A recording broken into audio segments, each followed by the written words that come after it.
Flying a drone, having so much fun, but not always.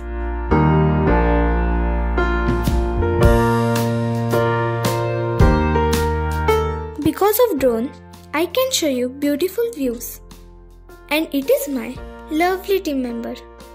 But I am very sad because my lovely drone has crashed. But we will try. It will getting back into the air very soon.